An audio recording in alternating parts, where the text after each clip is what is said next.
everybody. Welcome back, welcome back, welcome back, welcome back. What day is it we're talking about this? It is Wednesday, or a day before Christmas Eve. A day before Christmas Eve. Now, in today's video, we are going to be hopefully whispering throughout. I don't want to do any soft spoken. You guys let me know that it's just the whispering that you're after. I don't know what it was over the past sort of month. I don't know whether it's because I got a little bit lazy with it, or whether it's just because I had so much going on that it was just getting videos out is what I was like intending to do. Wow, my hair's gone weird. Look at it. It's like this section's like a toupee. Anyway, yeah, so I'm going to hopefully whisper throughout the whole video today. I've got my Pepsi. It is late. It's like 12:10. And it's not usually late for me. Usually this is like prime time recording. But I've been up at like 7, 8 o'clock every morning for the past sort of 2 weeks. So my body clock's like, Luke, go to bed. So I'm going to record this and go to bed. I just need to get it done because tomorrow I can sit and edit 1 or 2 videos. Or 3 videos at most. Anyway, today's video we are going to be looking at the movies that I watched in 2020 and what I rated them. Now, what I will say is I'm actually going to get Netflix up because I think they're all on Netflix anyway. It is where I watched a lot of my films this year. Obviously, last year I was able to use my movie pass or my Odeon cinema pass and just get out and see a lot of films. Obviously this year COVID happened, everything went a bit tits up. I didn't actually renew my movie pass this year, which was quite a lucky thing to do. We were going to do it again this Christmas, but with how things are going, we're just going to wait until everything's back to normal. And so the only things I really could watch are stuff on like Netflix. So before I get into this, I actually missed a series off on the last episode, and I just want to briefly talk about it. I missed 13 Reasons Why season 4, like the finale season. Oh my god, what a finale for a season that was. Broskies, that was an incredible ending to the whole thing. If you haven't watched it, I don't particularly want to ruin it for you, but Justin, that whole arc was fucking incredible and emotional. Best believe. Anyway. With that being said, let's get into the movies now. I have 5 movies this time around, all of which I don't think I'm going to have a look on Netflix to see if I get a release. Apologies for that. I don't know where I sort of edited that, but it was loud. Basically, I'm going to look on Netflix for these just to see when they came out. I'll search for anything that I want to look for. But the first one we're going to talk about is Venom. Now, when Venom first came out, I was apprehensive to go and watch it because I thought, I'm not entirely sure how it plays out, and the trailer wasn't really the best looking trailer for the film. Although I'm a big Tom Hardy fan and absolutely love him to bits, but I waited until the film came out and it had an absolute mix of reviews. Some big sources saying it was really good, cinematic wise it was incredible, story wise not so much, and then others that just said that it was the best film ever, and then loads that just said it was actually really underwhelming. And I was a bit like, that doesn't clear it up. Anyway, before I knew it, it was out of cinemas and I couldn't watch it. This year it was on Netflix, and I was sat, I think I might be playing Football Manager or doing something, and I thought, oh, you know what, I can watch Venom, and if I'm falling asleep it's because I'm tired, so if I close my eyes I apologise. I'm just kidding. Yeah, so I thought I'll sit and watch it, and you know what, it's a solid film. It is a solid, absolute banger of a film. It's not like Avengers Endgame, Avatar level. It's not necessarily quite Spider-Man level. Like, I see it more of a continuation in terms of the acting style and the how can I describe this? It seems a lot more like the original Spider-Man trilogy, and then the ones with Andrew Garfield in it, and then Tom Holland. I see it more at this end of the spectrum in terms of sort of like the graphic violence and sort of like just the cinematography in general. I see it more towards the Tobey Maguire level, sort of fighting action move, like just the way it's filmed and just the way the story progresses, rather than the Tom Holland side. As much as I love the Tom Holland side, I think they're incredible, but it's more this end of the spectrum. It's darker, it's a bit more not necessarily emotional, but a bit more raw, I'm going to say. And then Tom Holland, and it's just incredible. I have given it an 8 out of 10, which I think is quite a fair score. And all in all, I think, yeah, that's fair. I'm burping again because of the Pepsi. Should I do like a burping ASMR? What an ASMR video that'd be. I don't like editing burps out because at the end of the day we all burp. I drink a lot of Pepsi, so I'm going to burp. It's the worst thing in the world, is it? Yeah, so 8 out of 10. It was good. I thoroughly enjoyed it. I can understand why some people didn't at the same time and felt a little bit underwhelming, but again, I'm quite, over the years of watching series and movies, it's not necessarily the story that grips me. It's the relationship you build to a character that really grips me, and you see this conflict get solved between two people, and you think it's going to go that way, but actually it goes that way, and it works. Anyway, moving on, we have a film called Six Underground, and I think that's the one with what's it called? Ryan Reynolds in it. It is. I'll read the description for you. Ryan Reynolds, Melanie Laurent, Corey Hawkins, and more. It's action adventure and then an action thriller. After faking his death, a tech billionaire recruits a team of international operatives for a bold and bloody mission to take down a brutal dictator. I remember watching this and having the biggest split opinion I've ever had for a film. On the one hand, it is the most Ryan Reynolds movie you're going to see. It has action, car chases, things that you usually see, but then with an incredibly comedic aspect. Now, for me, I've rated it a 7 out of 10.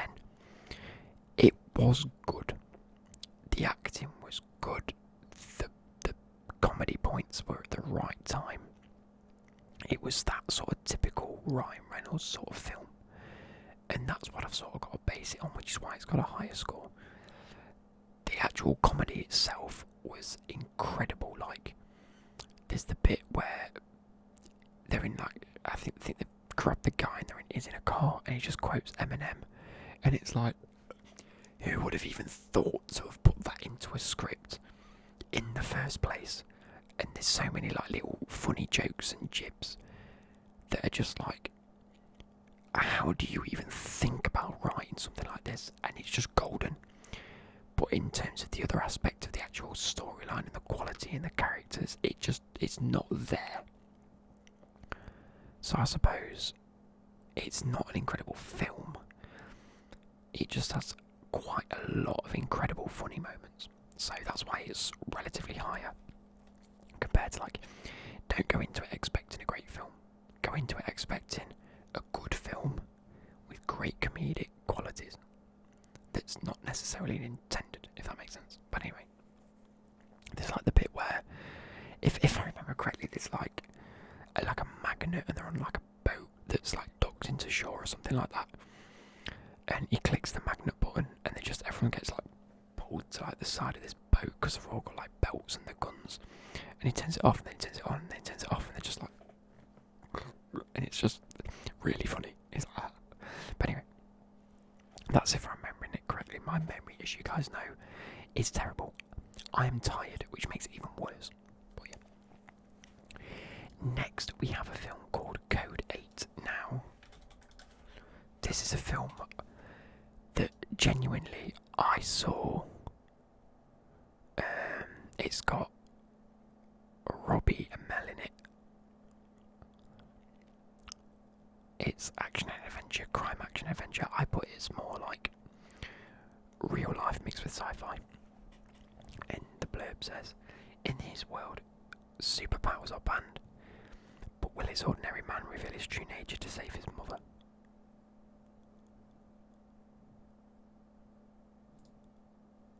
How did this end?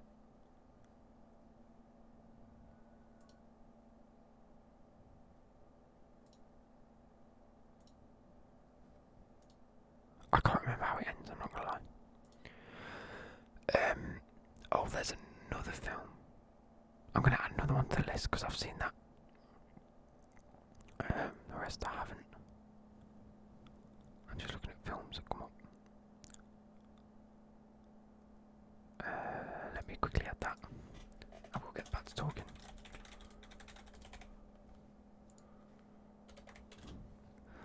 Quite a lot of these have got similar scores, by the way. So Code 8 is basically about a guy that has superpowers. Quite a lot of people have superpowers in this world, and they basically have to get like almost like licenses for it, and they have to be noted to have these because the government are obviously scared that people are going to overtake the government and the ruling of the country because they've got powers that other people don't, and it's like an unfair advantage, so they have to sort of level the playing field. So the actual powers aren't necessarily illegal. I mean, they are, like, if you're working on a house, this guy has the ability to control electricity and like power. So he's an electrician at the start of the film, and he's like tampering with the wires to make sure that they all fuse together and stuff like that. But on top of that, you have like people with different level abilities. This guy, you find out, is like a level 3, and he's like really good, and he's like incredible. And it's all about learning to use them for good or bad and stuff like that. So the actual plot, the story, and like the meaning behind it is great. The sort of sci-fi aspect of lots of people having powers but being afraid to use them because the government are enforcing them, but this and this and this, it works really well, and it's sort of almost like a believable storyline. If we were to think that all of a sudden these people had powers, it's sort of how we can envision the world had shape to control these people. Anyway, so it is quite believable, and obviously there are people that are. I don't want to ruin any storyline, but he has to try and save his mum because his mum's not well. So he takes on these jobs, and it gets, more and more. I don't know, more and more. He goes down a rabbit hole and gets more and more in trouble, and backs himself into a bit of a corner. But I've rated it a 7 out of 10 again. Like I say, it was a great film. I enjoyed it personally. It just wasn't mind blowing or hard hitting. It was just a great film. Nothing more, nothing less. So it's a 7 out of 10. Next, we've got a film called. I've written it because I've obviously seen it. Oh, right. This one. Now I don't want to watch it. Netflix. Jesus. What is going on? So, this is a film called How It Ends. How It Ends. How It Ends. This is about Theo James. Oh, this film, man, this film. Worried about his pregnant fiancée amid a sudden cataclysm, a young lawyer embarks on a dangerous road trip west with his future father-in-law. Basically, his girlfriend lives in a different part of, the country. He's with his father-in-law. he's meant to tell him that, they're getting married or whatever. And basically, the news comes in that there's a sort of an apocalypse coming. There's, I don't know, a sandstorm coming or an earthquake or something like that. And they want to get to their daughter to make sure the dad wants to get to the daughter to make sure she's safe. And he wants to get to her because obviously that's going to be his future wife, but the dad doesn't get on with the guy, so it's more like a bonding road trip. But it's not necessarily like a funny, jolly bonding road trip. It's a full-on. There's like a cataclysm coming. We don't like each other. It's tetchy. It's argumentative. They have to like overcome things, and what I'm trying to say is it's shit. It is a bit shit. Like the actual acting in it, and I don't want to say this because in case you go and watch it, or if you think of the same, like as you're watching it, you're thinking this is going to get so much better. It's going to get really incredible, and this, that, the other, and there's so many things that they could do with this, and you're sort of waiting for that until it ends, and you're like, and then it ends in the most ridiculous way, of which it just ends.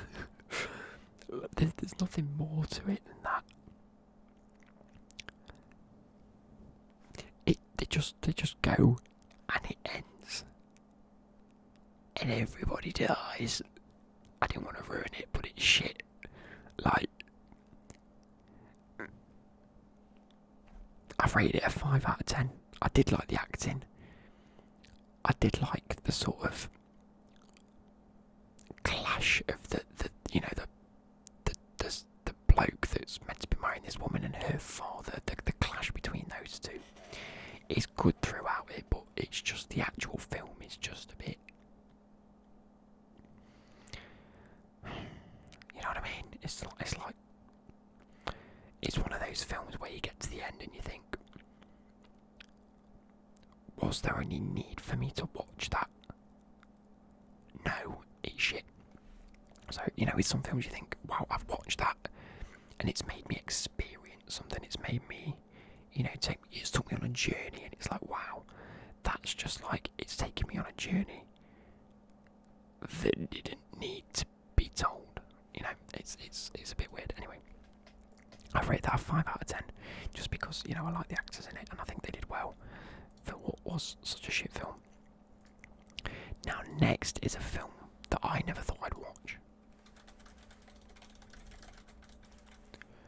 It's called What Happened to Monday. So, this was actually brought out in 2017. It's a film that I think Becky wants to watch for a little bit of a while, but we never actually got around to watching. This is What Happened to Monday.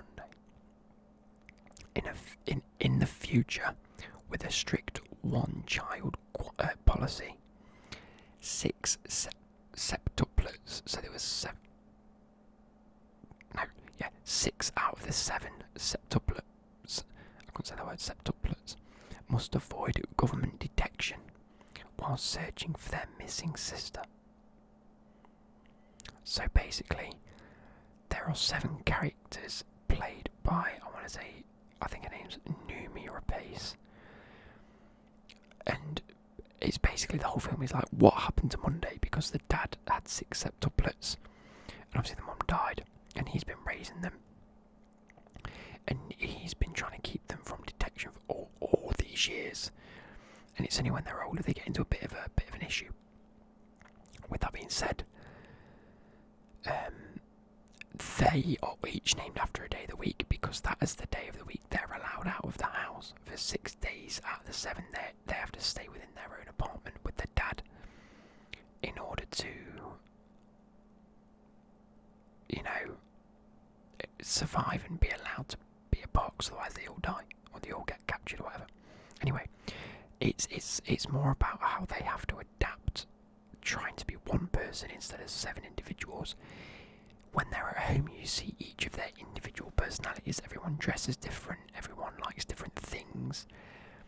The film, as described by Netflix, is violent, gritty and dark, and it is, and for that I really liked it. It's really strange. I don't want to spoil anything because it is a good film, but there's a part where you find out as kids something happens. I think it's as kids something happens, and one of them loses a finger, and the dad's like, right, unfortunately, you are all gonna have to lose a finger. So as a dad, he finds it terrible to have to chop off the kids' fingers, but it's imperative to their survival that they're all missing the same finger, because otherwise they're gonna know that there's different people. Anyway. So Monday goes missing, and the 6 of them have to figure out each day by day, trying to gather more information about what happened to them. And there's plot twists and things here and there. And I did enjoy it. I did feel like there was something missing. There was sort of like it took a bit long to get to what we needed to know, and then by the time it's almost like they set the film up to be like a mystery, but the mystery gets solved really quickly. But it takes a long time for that to happen, and then it ends almost like a different story. Does that make sense? I don't know if that makes sense. So I'm too tired for this, boys. I'm too tired. And girls, boys and girls, boys and girls. He or they. That's a James Acaster reference if you're not sure about that. Yeah, so it starts, it takes ages to find out what actually happens, and then it doesn't necessarily end. It's not like a mystery and it gets solved. It's sort of like a mystery, it takes ages to get solved, and then ends on a completely different sort of genre of film, if that makes any sense. So on that basis, I've actually put down 6 out of 10 here, but thinking back as to what the film actually was, I'm going to rate it a 7.5 out of 10. It was a bit odd, but it was up my alley, you know what I mean? Now the last one I want to talk about, the one that I added to the list, was Spencer Confidential. Now a typical Mark Wahlberg film, lots of action in it, lots of funny sort of brute, sort of bang bang bang, sort of, not necessarily comedy and action, more action and comedy, or action and sarcasm more than anything. Spencer Confidential comes out of prison. I can't remember what actually happens in the film.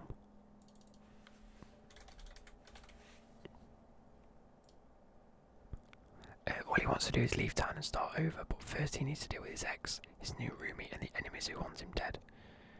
Basically, people want him dead. It's got Post Malone in it. I thought that was a very funny cameo at the start of the film.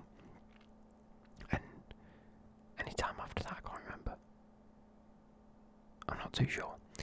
But with that being said, it's got the sort of like funny, sarcastic accent, sort of sarcastic twang to the film. But it's like it's a good film. Other than that, the acting's a little bit stiff, a little bit cardboard, if that makes sense. It's like Mark Wahlberg goes all this. Oh, yeah, he comes home to his the guy that's been looking after him for all these years has got a new sort of like, I want to say son. It's not his son actually. It's just the person that he's taken in, and he lives in his room, and they have to share a room, and it's funny. And they've got new sort of like deals.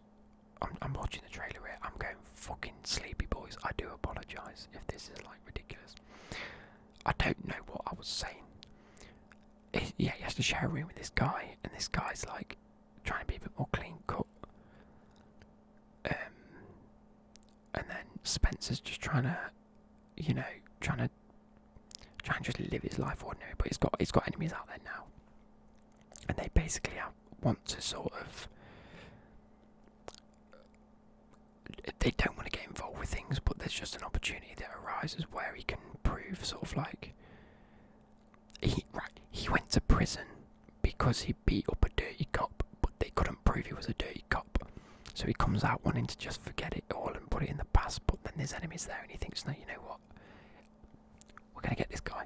I'm gonna get this guy and I'm gonna teach him a lesson. I'm gonna show the fact that he is a dirty cop and he's working with all these people and bring him down. And you can see how that ends, you know, it's a good film. Anyway, it's a good film. Really wasn't incredible. Not by any stretch. I've rated this a 6 out of 10 just because it was just a bit cardboard. It was typical Mark Wahlberg. The other actors in it were a bit like, and like there's one scene where it's so obvious, like he meets up with his ex who's got a new boyfriend, and then they go in the bathroom and it's like, how the fuck could you do this? Oh my god, we're snogging and we're having sex. It's like, you could see that coming. Anyway, that's going to end today's video. I need to sleep. I didn't realise how tired I actually was. But